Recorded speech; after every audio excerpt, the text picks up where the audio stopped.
بله گلباغ دم باج استانبولی ایرول استانبولی بنابینکاری سنتر و کلین و ریپراپرسینیا کردستان 24 کنفرانس یک برای وده چه اف کنفرانس یعنی دیداریا کنه حال بدری برای وده چه به بشداریا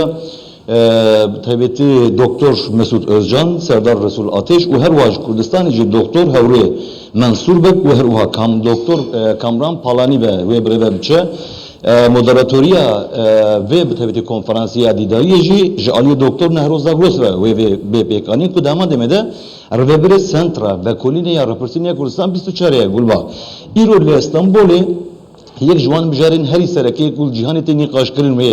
ور نقاش کردن به سرپرشتیا به تایبەتی سنترا و کلین یا رپرسینیا کردستان 24 پروبلمین لجهانی و هر واحد همان دمده پیوندین ترکیه و کردستانی ده چه آسته دنه چه آریشه هنه هم جالی سیاسی هم جالی آبوری و هم جالی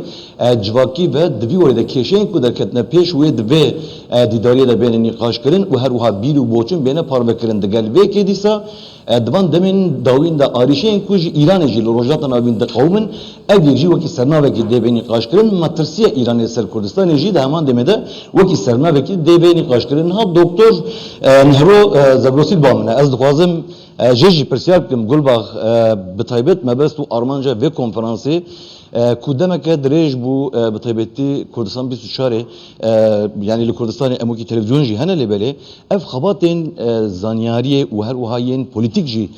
کل استانبول دست پید کن چه آرمانجا و کنفرانس دیداری هه و چه پیامی بده بتایبتی لسروان سرنابین کو بری نام و بحث بکرید زور سپاس طبعا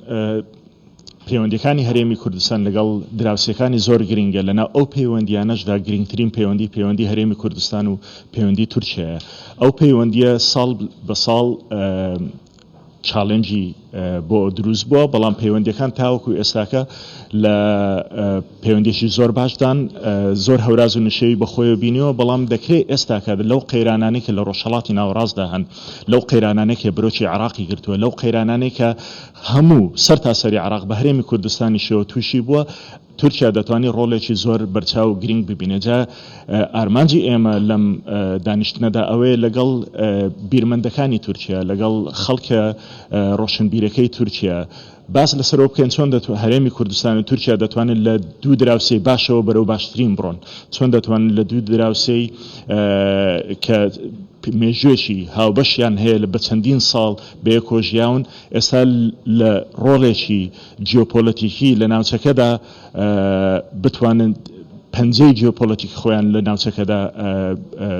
دروست بکەن لەگەڵ ئەوەشدا ئەو قەیرانانێکی ئێستا لە دنیادا هەیە بە تایبەتی دوای جەنگی رووسیا و ئۆکرانیا چۆن هەرێمی کوردستان دەتوانێت لە ڕێگای تورکیا و ئەو پەیوەندیانەی لەگەڵ ئەوروپا پتەوتر بکە جا لێرەدا ینی ئامانجی سەرەکی ئەم دانیشتنە ئەو گفتوگویانەیە لەگەڵ ناوەندی ئەلشەرق یان کۆڕبەندی ئەلشەرق کە لە ئەستەمبۆڵ دەکرێت لەگەڵ ئەوەشدا چەند ئامانجێکی تر هەیە کە چۆن بتوانین لەمە دووە خەڵکە نوخبە ڕۆشنبیر و لێکۆلەرەکەی کوردستان لە بواری پۆلیتیکس و ئیکۆنۆمی و ئەوانە لەگەڵ هەمان خەڵکە هاوتاکانیان لە تورکیادا بێکەوە توێژینەوەی گرنگ بکەن لەسەر ئەو پرسانێک کە لە ڕۆژهەڵاتی ناوەڕاست و لە تورکیا و لە هەرێمی کوردستاندا لەگۆڕێن gelek caran Kurdistan jî dibe yek ji wan mijaran ji xwe bi taybet li rojata navîn doktor yani nizanim ew mijarên rûtîn yên ku divan demên dawîn de tenê nîqaşkirin ji wê bêne rojevê mesela vedere û bi taybetî ji bo xurtkirina wan pêwendiyan mesela wê çi bên pêşniyar kirin ji van konferansan ji ber ku êdî Kurdistan jê em dibînin ku di warê xebatên lêkolînên zanistî û zanyarî de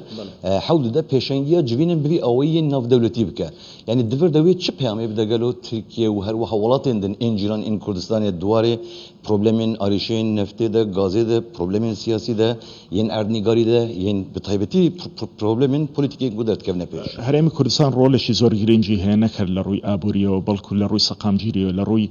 داڵدەدانی ئەو هەموو ئاوارەی کە لە هەرێمی کوردستاندان هەیە لە زۆر شوێن جیهانی ناوچەکانی ڕۆژهەڵاتی ناوەڕاستە خەڵک ڕوو لە هەرێمی کوردستان دەکات چونکە شوێنێکی ئارامە، شوێنێکە پێکەوەژیانی تێدایە. لە هەمان کاتیشدا هەرێمی کوردستان لە ڕووی سیاسیەوە لە ڕووی جیۆپۆلیتیکەوە ڕۆڵێکی گرنگی هەیە. سیرکەن لە دیدارەکانی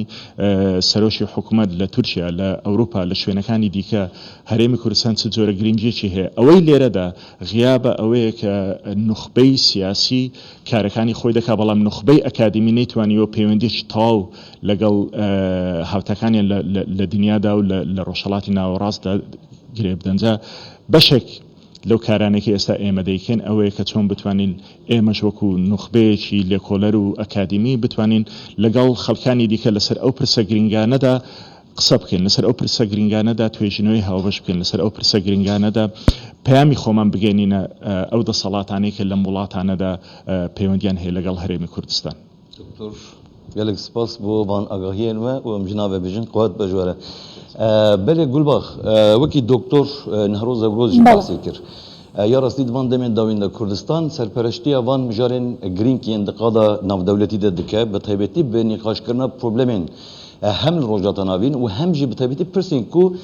li ser Tirkiye û her wiha di şerê dawînê di navbera Ukrayna û Rûsyayê de derketine pêş. Her wiha piştî hilbijartên dewletên Yekbûnê Amerîkayê, dahatuya Amerîkayê û her wiha pêwendiya wê li gel rojata navîn û her wiha rola Kurdistanê divir de ya li ser coğrafya politik, her wiha di heman demê de pêwendiyên li ser neft û gaza siruştî bi awayekî giştî bi taybetî van proseyan de girîngiya rola Kurdistanê dê bê nîqaşkirin. Em wekî agahiyeke dawîn jî em bidin Sentra Vekolîniya Rapirsînê ya Kurdistan 24 Gulbax di meha neh de wê bi taybetî li ser van pirsan konferansek didin li Tirkiye birêve bel Stenbolê û her wiha di meha sêhiya 2023 de jî wê li ser rola Herêma Kurdistanê ya da aramiya rojhilata navîn de jî konferanseke navdewletî li paytexta Kurdistanê Hewlêrê birêve biçe dîsa bi hevkariya bi taybetî El Şarqî û her wiha Sentra Vekolînê